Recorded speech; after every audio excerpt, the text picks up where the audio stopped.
Swipe Up, episode 234, the podcast where I share my unfiltered thoughts on the latest news and entertainment updates. I'm your host, Ray Taylor. San Jose Police Union executive charged with attempted illegal importation of fentanyl analog.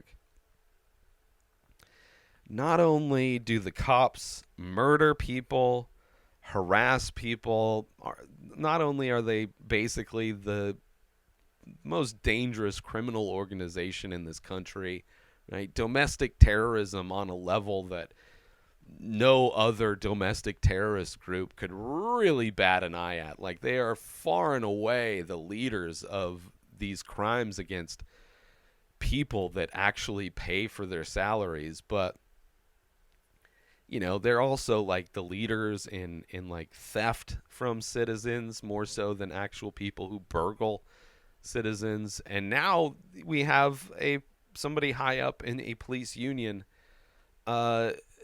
involved in drug trafficking, in a specific type of drug that the police have a very specific type of irrational fear towards, where they think that being in proximity or touching that product can somehow cause them to overdose. Despite the fact that when they do overdose, they don't actually show signs of ever, like, they test negative for ever consuming the product. Their symptoms that they suffer from this overdose aren't actually the symptoms somebody who overdoses from fentanyl would have. Like, it doesn't match up. The only thing it really matches up and signifies is that they have like a mass psychosis where their brain is telling them that they're having an overdose situation, when it's in many ways impossible for them to have absorbed enough of it unless they took it, unless they ingested it. You can't just put your hand on something. Right? The versions of fentanyl that are in patches are specifically formulated for your skin to absorb them. And even then, it's such a horrible way to ingest the substance that, like, it would be even harder to, you'd have to like bathe in fentanyl patches in order to overdose. Like, it is one of the worst ways to ingest the drug fentanyl for actual pain relief, right? But these cops, like, they get in proximity of fentanyl, and they literally feel like they're having an overdose despite their symptoms not being overdose symptoms, right? They don't match up with what people are affected with actual fentanyl overdoses have, but because we live in a country that is so blindly, like, in support of these organizations of people who, like, violate human rights on a constant basis and constantly trying to fund them and constantly, like, acting like they are in some ways a hero, allow them to get away with this mass psychosis kind of mentality. But this woman, Joanne Marin Segovia, the executive director of the San Jose Police, and this is from the Department of Justice, right? I'm not reading this off of a news site. This is this is somebody in the government actually getting busted for doing this drug trafficking. And it's not a isolated incident either. So Joanne Marin Segovia, the executive director of the San Jose Police Office Association, has been charged with attempted illegal importation of controlled substance. The charges are in connection with a scheme to bring synthetic opioids into the United States and distribute them throughout the country. Segovia uses her personal and office computers to order thousands of opioids and other pills to her home and agreed to distribute the drugs elsewhere in the United States. She was apprehended as part of an ongoing Homeland Security investigation into a network that was shipping controlled substances into San Francisco Bay from abroad between October 2015, and January 2023, 8 years, Segovia had at least 61 shipments mailed to her home, originating from countries including Hong Kong, Hungary, India, and Singapore. Segovia uses encrypted WhatsApp communications to plan logistics for receiving and sending pill shipments, exchanging hundreds of messages with someone using a phone with an India country code. She uses her office in San Jose Police Officers Association to distribute controlled substances, such as sending packages to a woman in North Carolina. Segovia continued to order controlled substances even after being interviewed by federal investigators on February 2023.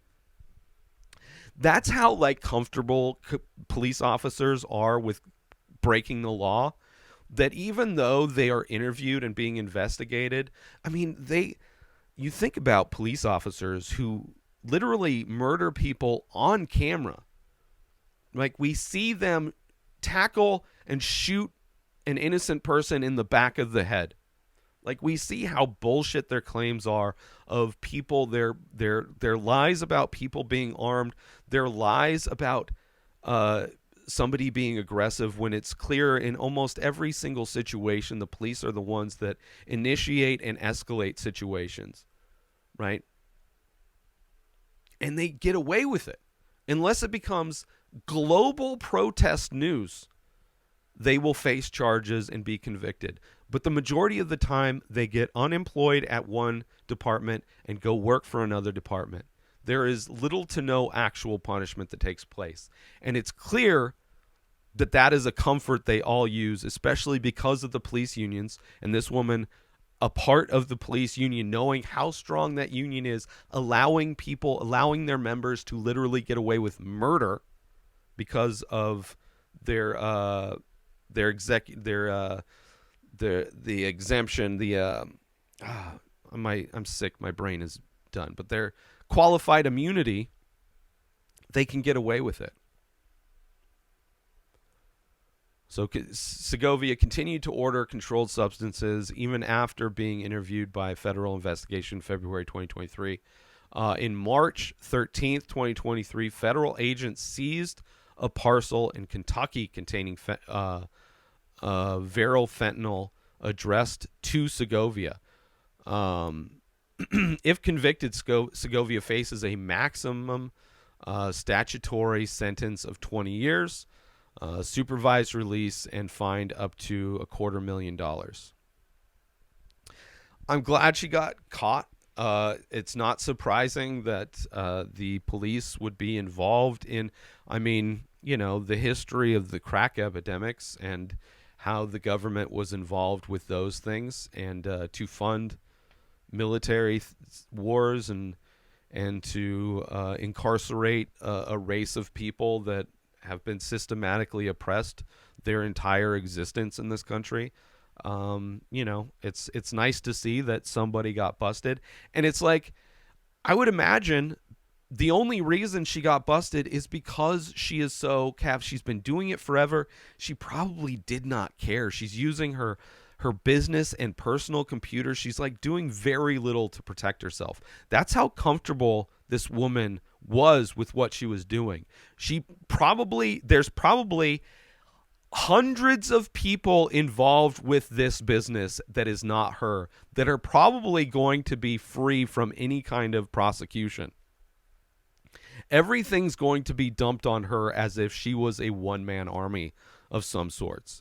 As if nobody knew that she was doing this thing, that she was running drugs through the police union for 8 years. Oh, we had 61 shipments, and that's what they know of, right? It's ridiculous. I hope she gets the maximum. I hope she rats out all of the people that help her to get, I'm sure that's what will happen. She'll get a shortened sentence if she survives. Police are good at killing people, especially people that speak out against police.